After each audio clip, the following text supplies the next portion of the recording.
What the heck was that? Badgers basketball survives a scare that they shouldn't have had. We're going to talk about it on today's Locked On Badgers. Get into some of the big questions. Are there some issues here that we haven't talked about enough? All that and more in today's Locked On Badgers. We're going to go live a little bit, talk basketball. Let's go. You are Locked On Badgers, your daily podcast on the Wisconsin Badgers. Part of the Locked On Podcast Network, your team every day. What is going on, my friends? Badgers basketball squeaks out a win against Green Bay, the Phoenix, 56-45 in a game that for a lot of the second half, especially down the stretch, was closer than it should have been. Today's show is brought to you by our good friends over at LinkedIn. LinkedIn Jobs helps you find candidates that you want to talk to faster. Post your job for free at linkedin.com/lockedoncollege. That's linkedin.com/lockedoncollege. Post your job for free. Terms and conditions do apply. Let's get into it. All right, this one wasn't great at all. This one wasn't great at all. So there's some questions that I've had about this team in general, right? There's some things going on that I thought we would struggle with, and this game is kind of validation for those things. And I've talked about it with Rajiv, with Scott, with Justin. You know, one of the things I've talked about, and 3 games in, it's still a concern for me, is I don't think anybody on this team can get easy buckets. And it's important to understand how this is a bad Green Bay's bad, okay? They lost to Indiana State by almost 30, okay? Georgetown pumped them 92 to 58. This is a bad team. Green Bay won 2 games last year, okay? So one game is one game. Early season's early season. Let's not make too much about it. I promise you, I'm not trying to do that either, okay? But react appropriately. This Wisconsin for 3 games now. Again, I continue to say it. I don't think there's a dude on this team that can consistently create easy buckets for himself. I don't think it's Chucky Hepburn, right? By the way, love Brian Butch, former Badger. I think they were. I don't think it's accurate to say Wisconsin's just missing a bunch of bunnies. Every shot at the rim is contested. Now, should Wisconsin make some of those? Yes, absolutely. Hepburn and Wall will play better games, 100%. But every layup Hepburn is taking is contested. Those aren't easy looks half the time. Contested post-ups aren't easy looks. There's a reason teams shifted to 3-pointers over contested post-up opportunities because it's a more efficient way to score the ball.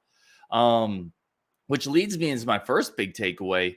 Listen, love Steven Crowl. He's not that dude that you just want to feed into the post. That's not him. It just, maybe next year it'll be him. Maybe later this year it'll be him, right? Like, the book's not closed, but Wisconsin kind of stops the offense early in the game to try to force feed Steven Crowl in the post. He's not that guy in the post. He just isn't at this point in his career. Now, he does a lot of things well.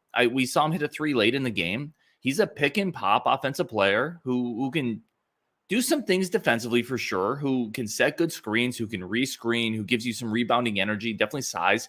But feeding the ball to him in the post early in the game, that's not it. Not for this team, not for where Steven Crowl is right now. You know, you need to spread the floor a little bit more. You need to play to your strengths. Listen, this year's team strength is 3-point shooting, right? Hepburn can shoot. Davis had a good day shooting. Klesman hit 2.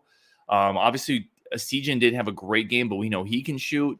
I liked seeing Ilver take one. I think he can shoot. Gilmore banged a 3, a tough contested 3, by the way. Good for him. This team's strength is shooting, and I think they, again, because they want to play a certain way, they kind of go into the post more than they should, and it results into some bad shots. I don't think Crowell's that guy. And it's important to, again, note that this isn't a big team that they played. You know, UW Green Bay, the Phoenix, they're not big. They're not overly talented. It's not a great squad.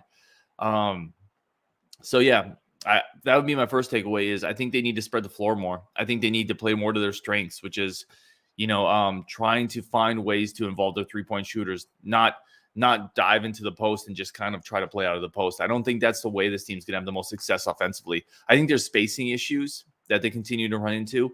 You know, there's several plays where Jordan Davis is, kind of playing a two-man game with either Crowell or Tyler Wall. He feeds him in the post, and then he cuts right through the post ball side. I think that's really bad spacing. I don't understand. I just don't like that cut there. They did it several times. Brian Bush said, "Oh, great cut." Again, I disagree. I think that just brings your defender into the paint with you, and there's no passing angle there. I'd like to see an interchange instead, something to create more space and not bring another defender through the paint. But the offense we talked about the Rajiv on a show that's going to go live tomorrow, but we've also talked about it on live shows. This offense is going to go through stretches of just pain, right? Because they can't create easy shots. And when you can't create easy shots, you become overly reliant on jump shots, and becoming overly reliant on jump shots is kind of by, eventually you hit a cold streak. And we saw it in multiple times in this game. We saw it in the first part of the first half, and we saw it in the first part of the second half of this game against a team that's not good. UW Green Bay, I can't illustrate enough. They won 2 games last. I think it was 2 games last year. They've been pumped in both their games. This is by far the closest game they played against somebody. It was a bad game. A bad game by Wisconsin. They did not look ready. They looked slow. I don't think the energy was fully there. They certainly weren't playing as hard from what it looked like as they played against Stanford. But some of it was they just offensively, they kept trying to force the ball inside. It wasn't there. Give UW Green Bay some credit for contesting a lot of those shots without fouling, but yeah, it's a bad game. I don't know how else to say that. And it kind of creates some other issues with, we talked about some of the offensive issues in terms of the post feeds, trying to go a little too much inside. But I also don't think that they do enough to create shots for the shooters. Like we saw down screen to Klesmit early in the first half that it resulted in a 3. I would like to see them run more action for Connor Sejan, run more action for Klesmit to get open shots at 3. One of the things I would love to see is, use Tyler Wall more as a playmaker. Tyler Wall's a really good passer. Outside of Hepburn, he might be the best passer on this team. Involve him as a pick and roll playmaker and then space the court around him because he's really good coming down the court.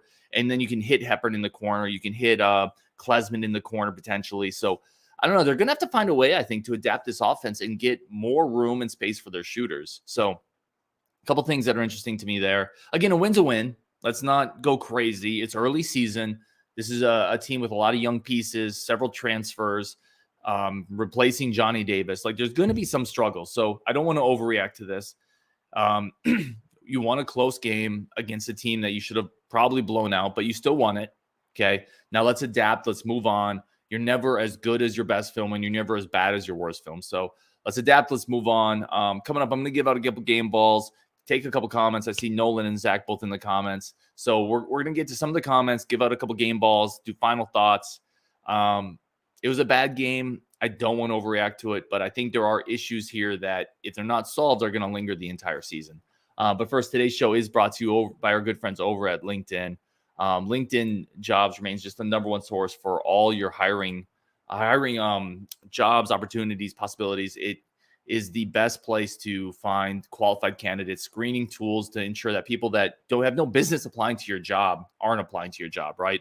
And there's a reason small businesses continue to rank LinkedIn as the number one site for all your job hiring options and opportunities. And again, it's one of the most difficult things to do as a small business owner, right? Is hire people, and you can't miss. It's difficult to find the right people. It's hard to get rid of them if you don't bring the right people in. So it's so important.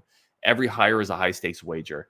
But we have a great offer for you at LinkedIn. Go find the qualified candidates you want to talk to faster. Post your job for free at LinkedIn.com/LockedOnCollege. That's LinkedIn.com/LockedOnCollege. Post your job for free. Terms and conditions do apply.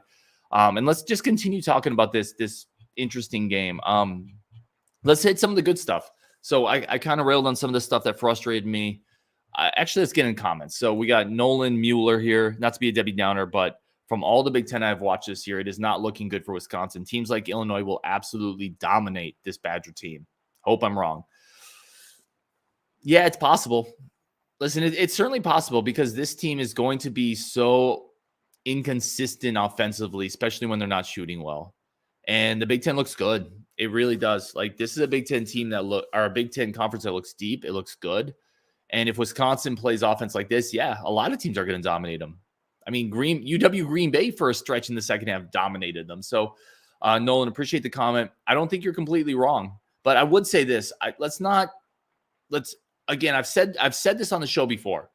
I had a coach tell me one time, and I thought this was great. He said, listen, early season struggles, early season questions, make sure you react to them, but make sure you don't overreact to them. So I don't want to overreact to this game. They are coming off a game against Stanford, a pretty solid Stanford team that I thought they looked great. They looked engaged. The defense was flying around. I thought the offense looked better. So let's balance those out. Let's not overreact to Green Bay. But yeah, I think there's legitimate concerns here. Let's go to Zach Bartz.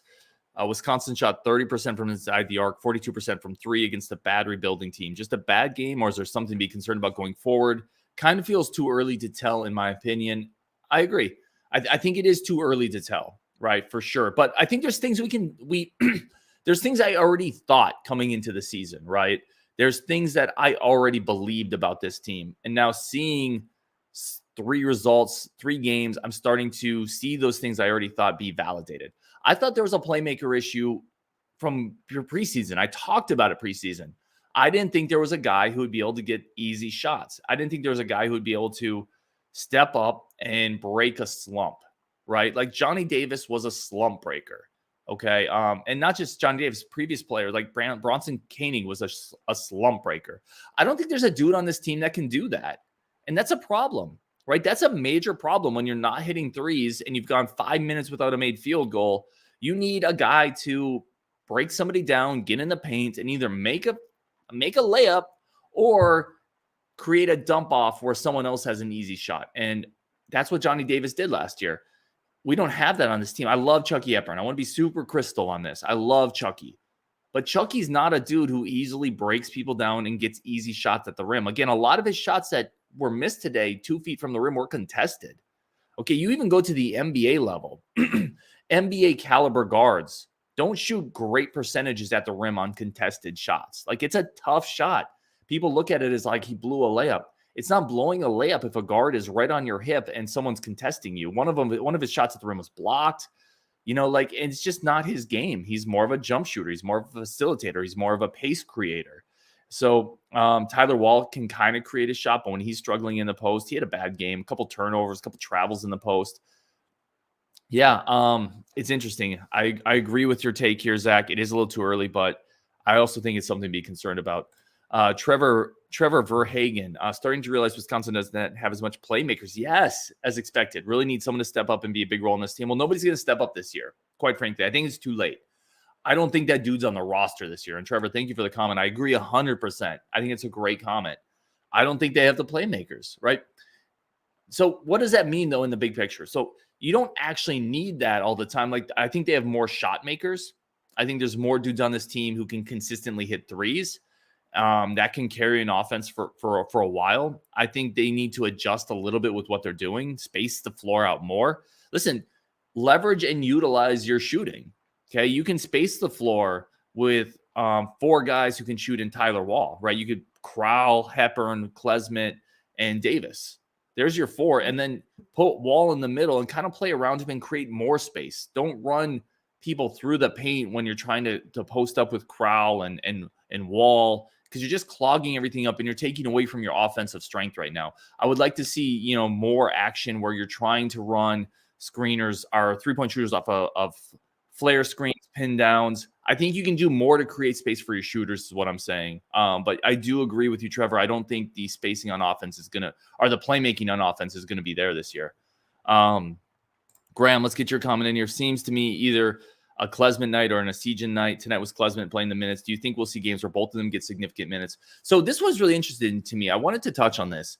Essegian had a couple bad turnovers, right? He had one where Green Bay was pressuring. He tried to throw through kind of a cross-court pass, and he had another one driving in, and he just didn't play much. It looked like Gard decided early on, this isn't a Connor game. I struggle with that only because I really think Connor is one of your only guys who can create his own offense on this team, right? And I'm not trying to get too far, put the horse too far ahead of the cart with Connor, but if I'm Gard, I think you have to let him play through some of those turnovers, right? I think you have to have a little bit longer leash on the freshman. Now, I get it. Both those turnovers were bad. And I can understand a coach at that point saying, all right, this moment's a little too big right now. This game's tightening up. We need to be cleaner. You got to let a shooter like that play through some of his mistakes because you're struggling so much on offense. Having that guy who can dribble, pull up, hit deep threes, I think it's important for spacing, and I would have played him more here. To get more to your question, Graham, I don't think we're going to see the problem with playing Klesmit and Connor together is defensively. I don't know if either of them are really guarding threes or fours that well. I think you lose some defensive versatility there. I think it makes it a little difficult. Certainly in certain lineups, you could do it. But I think they're probably going to switch off a little bit and they're going to alternate a little bit there. That's just my take on it. Andy, I see you in the queue. We're going to get to you in a second. I just had someone else in the queue too. If you were in, I think it was Ayush. If you're in, come back in. We'll talk about it. Brian, I'm trying to figure out if our defense is our calling card this year. I'm a little worried that Green Bay got to the line 23 times. Yeah. And they didn't shoot well, right? That's another thing. Like, this game was close with Green Bay not shooting really well from the line or from three. Now, some of that three-point defense some of that three-point lack of efficiency from Green Bay has been a calling card for Wisconsin all year. They play good perimeter defense. I think that's a legitimate thing. Okay, I don't think teams are just going to consistently shoot poorly against Wisconsin because they're shooting poorly. They're shooting poorly because Wisconsin's perimeter defense is really good. Like Tyler Wall contests, Chucky Hepburn is all over people. Jordan Davis contests, Maxi Klesmit, who isn't a great athlete, he contests, right? So I think the perimeter defense is legit for Wisconsin. I think the pick and roll defense is legit for Wisconsin because they switch it really well. The interior defense is going to be a bit of an issue. Crowell is fine there, but he's not a stalwart. So there's going to be some issues on the interior. I think the defense is the calling card this year because they'll be more consistent. The offense, Brian, and thank you for the comment, is going to go through spurts of hot and cold. And we've seen it already. We saw it today multiple times. And again, it goes back to, I'm not trying to beat this to death, but there's points where you go cold shooting the ball, right? There's points where you're going to hit into tough spots from three. And in those points, can you get easy buckets? So far, Wisconsin has not been able to get those easy buckets, and that's an issue. That's going to cause offensive inconsistency, and that's where your defense has to be consistent, which I think it will be for the most part for Wisconsin this year. So, Brian, good comment. I agree with you there. Andy, I see you in the queue. We're going to get you on the show, man. Andy, man, what's going on, my friend? How are you? Hey, pretty good. Just finished watching the game. It looked like the coaches thought this might be an easy game, and they were trying a whole bunch of different lineups of a bunch of different players that maybe didn't get a lot of minutes. And nobody really stepped up for me. Like, no one off the bench looked like they kind of took that opportunity. And then Crowell just looked, I don't know, he looked a little lost out there, like no confidence around the rim. Those are my thoughts. No, I agree. The Crowell thing's interesting to me because he's bigger this year, but it still feels like he's not quite ready to be that dude. Yeah, I don't know. I don't know if it's a confidence thing or what, but and maybe it was just everybody having trouble around the rim early, and he just didn't have the confidence to go at it again. But yeah, I'm a little worried about Crowell. Let me ask you this, Andy. Appreciate you calling in. What is more likely in your opinion? This is a one-game aberration, like it's not a big deal, early season, lots of new pieces, just a bad game, or is this like a harbinger of things to come? I don't think this team is going to be really good. Yeah, for me, it's a little too early to call that either way. I mean, obviously, I'm hoping it's not harbinger. Yes.